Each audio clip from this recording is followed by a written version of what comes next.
2026ನೇ ಈ ವರ್ಷದಲ್ಲಿ ಒಟ್ಟಾಗಿ 4 ಗ್ರಹಣಗಳು ಇವೆ. ಅದರಲ್ಲಿ 2 ಸೂರ್ಯಗ್ರಹಣ ಹಾಗೆ 2 ಚಂದ್ರಗ್ರಹಣ. ಲಾಸ್ಟ್ ವಿಡಿಯೋದಲ್ಲಿ ನಾನು ಗ್ರಹಣದ ದಿನಾಂಕ ಅಷ್ಟೇ ಹೇಳಿದ್ದೆ. ಈಗ ಗ್ರಹಣದ ಟೈಮಿಂಗ್ ಕೂಡ ಹೇಳ್ತಾ ಇದ್ದೀನಿ.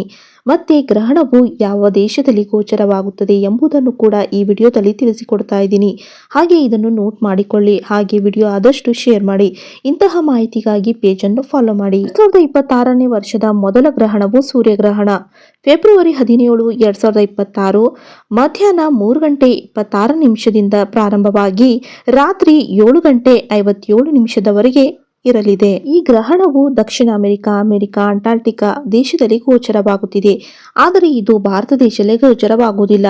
ಹೊರಗಿನ ದೇಶದಲ್ಲಿ ಅಷ್ಟೇ ಗೋಚರವಾಗುತ್ತಿದೆ. 15 ದಿನದ ನಂತರ ಮೊದಲ ಚಂದ್ರಗ್ರಹಣ ಮಾರ್ಚ್ 3, 2026ರಂದು ಪೂರ್ಣ ಚಂದ್ರಗ್ರಹಣ ಭಾರತ ದೇಶದಲ್ಲಿ ಗೋಚರವಾಗಲಿದೆ. ಇದರ ಸಮಯ ಸಂಜೆ 6 ಗಂಟೆ 26 ನಿಮಿಷದಿಂದ ಪ್ರಾರಂಭವಾಗಿ ಸಂಜೆ 6 ಗಂಟೆ 46 ನಿಮಿಷದವರೆಗೆ ಇರುತ್ತದೆ. ಗ್ರಹಣವು ಸುಮಾರು 1 ಗಂಟೆ ನಡೆಯುತ್ತೆ. ಈ ಚಂದ್ರಗ್ರಹಣ ಭಾರತ ದೇಶದಲ್ಲಿ ಗೋಚರವಾಗುತ್ತಿದೆ. ಹಾಗಾಗಿ ಗರ್ಭಿಣಿ ಸ್ತ್ರೀಯರು ಎಚ್ಚರಿಕೆಯಿಂದಿರಿ. ಈ ವಿಡಿಯೋವನ್ನು ಎಲ್ಲಾ ಗರ್ಭಿಣಿ ಸ್ತ್ರೀಯರಿಗೆ ಶೇರ್ ಮಾಡಿ. ಹಾಗೆ ನಮ್ಮ ಪೇಜ್ ಅನ್ನು ಫಾಲೋ ಮಾಡಿ.